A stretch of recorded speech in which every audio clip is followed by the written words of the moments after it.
క్రీస్తునందు ప్రియమైన సజీవ వాహిని శ్రోతలందరికీ మన ప్రభువును రక్షకుడైన యేసు క్రీస్తు నామంలో శుభములు తెలియజేస్తూ ఉన్నాను. ఈ శుభ శుక్రవార దినమున లూకా సువార్త 23వ అధ్యాయము 26 నుంచి 31 వచనాలని అధ్యయనం చేద్దాం. వారాయనను తీసుకొని పోచుండగా పల్లెటూరు నుండి వచ్చుచున్న కురేనీయుడైన సీమోనను ఒకరిని పట్టుకొని యేసు వెంట సిలువను మోయుటకు అతని మీద దానిని పెట్టిరి. కురేనీయుడైన సీమోనుకు కొంత సమయం యేసు ప్రభుతో పాటు సిలువను మోసే భాగ్యం కలిగింది. ఇతడు ఆఫ్రికా ఖండంలోని కురేనియా అంటే ఈ రోజుల్లో లిబియా దేశానికి చెందినటువంటి వాడు, పల్లెటూరివాడు. కురేనియా దేశస్థుడు గనుక ఇతనిని కురేనీయుడైన సీమోన్ అని పిలిచారు. యూదా మతస్థుడైనందున పస్కా పండుగను ఆచరించి ఆనందించాలని దేవుని పవిత్ర దేవాలయం ఉన్న యెరూషలేము పట్టణానికి వచ్చాడు. ఆ రోజు శుక్రవారం పస్కా పండుగ సందర్భంగా ఆనందోత్సాహాలతో తలతూగుతూ ఉండవలసినటువంటి యెరూషలేము పట్టణంలో అలజడి తాండవిస్తూ ఉంది. గొల్గొతా మార్గంలో ఒకచోట ప్రజలు గుంపులు గుంపులుగా కూడి ఉన్నారు. కొందరిలో సంతోషం, మరికొందరిలో విషాదం.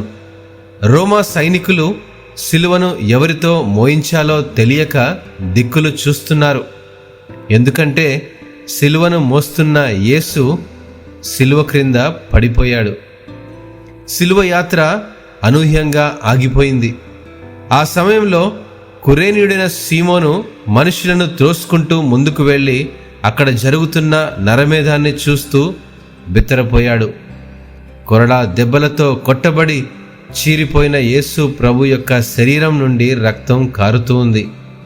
నీరసించిపోయిన ప్రభు తాను మోయిచున్న సిలువ క్రింద సొమ్మసిల్లి పడిపోయాడు. సైనికులు ఆయనను కొరడాలతో కొట్టి బలవంతంగా లేపుచున్నారు గాని ఆయన లేవలేకపోతూ ఉన్నాడు. అది చూసినటువంటి కురేనుడైన సీమోను హృదయం మానవత్వంతో చలించిపోయింది. ఎవరి ఘోర కార్యం చేసింది అని అతని మస్తిష్కంలో ఎన్నో ప్రశ్నలు మొదలుతున్నాయి. యెరూషలేము పట్టణంలోని యూదా మత నాయకులు, మతోన్మాదులు, ప్రధాన యాజకులందరూ కుమ్మక్కై నీతిమంతుడు, నిందారహితుడైన నజరేడైన యేసును నిందల పాలు చేసి దూషించి కొరడాలతో కొట్టించి పిడుగుద్దులు గుద్ది ముఖముపై ఉమ్మివేసి అన్యాయపు తీర్పు తీర్చి సిలువ మరణానికి అప్పగించారు. ఇమ్మానుయేలై అందరికీ తోడుగా నిలిచిన ప్రభుకు శ్రమ కలుగగానే ఎవరూ తోడు రాలేదు.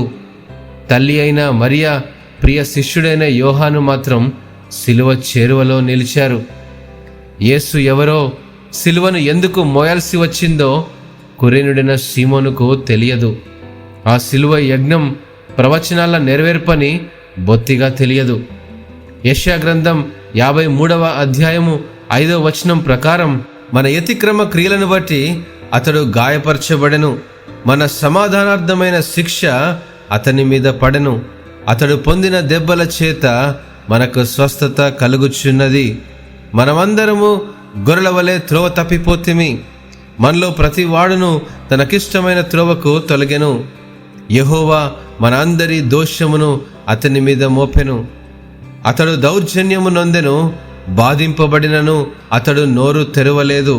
వదకు తేపడు గొర్రెపిల్లయు, బొచ్చు కత్తిరించి వాని ఎదుట గొర్రెయు మౌనముగా నుండినట్లు అతడు నోరు తెరవలేదు. అన్యాయపు తీర్పు నొందిన వాడై అతడు కొనిపోబడెను. అంతేకాకుండా అపరాధముల వలనను శరీరమందు సున్నతి పొందక యుండుట వలనను మనము మృతులమై ఉండగా దేవుడు వ్రాతరూపకమైన ఆజ్ఞల వలన మన మీద రుణముగాను మనకు విరోధముగాను నుండిన పత్రమును మేకులతో సిలువకు కొట్టి దాని మీద చేవ్రాతను తుడిచివేసి మనకు అడ్డము లేకుండా దాన్ని ఎత్తివేసి మన అపరాధములన్నింటినీ క్షమించి ఆయనతో కూడా మనలను జీవింపజేసి ఆయన ప్రధానులను, అధికారులను నిరాయుధులనుగా చేసి సిలువ చేత జయోత్సవముతో వారిని వట్టె తెచ్చి బాహాటముగా వేడుకకు కనపరచుటకే ఆయన సిలువను మోయిచున్నాడని ఆ కురేనుడైన సీమోనుకు తెలియదు. అతనికి తెలిసినదల్లా మానవత్వమే. మానవత్వపు విలువలతో ప్రభు కళ్ళలోకి చూశాడు. ఏ కనుదృష్టి ఈ లోకాన్నంతా పరీక్షించి చూస్తుందో ఆ ప్రభు దృష్టిలో పడిన కురేనుడైన సీమోను తన గమ్యాన్నే మార్చేసుకున్నాడు. తన హృదయంలో కలిగిన ప్రకంపనలను అణుచుకుంటూ రాణువారి బలవంతాన్ని ప్రక్కన పెట్టి సిలువ మోయటే తన కర్తవ్యం అన్నట్లుగా ప్రభుతో పాటు సిలువను భుజాన వేసుకుని మోయడం మొదలుపెట్టాడు. అనామకుడైన కురేనుడైన సీమోను సిలువ యాత్ర చరిత్రలో అందరికీ తెలిసినవాడయ్యాడు. ఆదర్శప్రియుడిగా సుస్థిర స్థానాన్ని పొందాడు. మార్కు సువార్త 15వ అధ్యాయం 22వ వచనంలో కురేనుడైన సీమోను అలెగ్జాంద్రును రూపునకును తండ్రి అని పేర్కొనబడింది. ఈ ఇరువురు కుమారులు మంచి పేరును సంపాదించడానికి కారణం వారు దేవుని సంఘంలో చేసిన నిస్వార్థ సేవ. అలా చేయుటకు వారి తండ్రి అయిన కురేనుడైన సీమోను ముఖ్య కారణం. యేసు ప్రభు పాపుల పాప పరిహార్థమై సిలువలో మరణించుటకు ప్రత్యక్షంగా చూచిన ఇతడు వారి జనాంగము ఎదురు చూస్తున్న రాబోయే మెస్సియా యేసే అని తెలుసుకున్నాడు.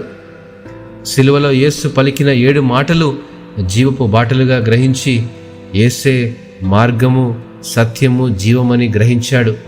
శ్రమపడుతూ సిలువను మోసిన ఆ శుక్రవారం అతని జీవితంలో శుభ శుక్రవారమైంది.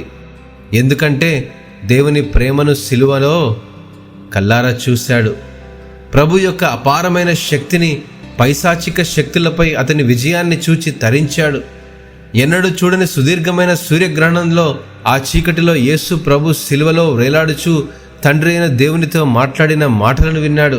మానవుడు చేసిన పాపమునకు ఫలితంగా కలిగిన దేవుని ఉగ్రతకు గురైనటువంటి ప్రకృతిని అనగా అభేద్యమైన చీకటిని, భూమి కంపించుటను, బండలు బ్రద్దలగుటను, సమాధులు తెరవబడి పరిశుద్ధైన మృతులు తిరిగి బ్రతుకుటను, సిలువలో ప్రభుతో పాటు వేలాడుచున్న దొంగ మారు మనస్సు పొందుటను, ప్రతిఫలంగా యేసు ప్రభు అతనికి పరలోక రాజ్యాన్ని దయచేయటము, అన్యుడైన శతాధిపతియు అతనితో కూడా యేసును కావలి ఉన్నవారు భూకంపంలో కలిగినటువంటి కార్యక్రమాలన్నింటినీ చూచి మిక్కిలి భయపడి నిజముగా ఈయన దేవుని కుమారుడని చెప్పుకున్నట చూచి యెరూషలేము పట్టణంలోనే ఆదివారం వరకు వేచి ఉండి మరణమును జయించి తిరిగి లేచిన యేసును గూర్చి విని పరవశించి యేసును రక్షకునిగా అంగీకరించి త్వరగా తన గ్రామమునకు తిరిగి వచ్చి తన కుటుంబాన్నంతటినీ అనగా తన భార్యను, కుమారులిద్దరినీ జరిగిన విషయాన్నంతటినీ చెప్పి రక్షణలోనికి నడిపించాడు.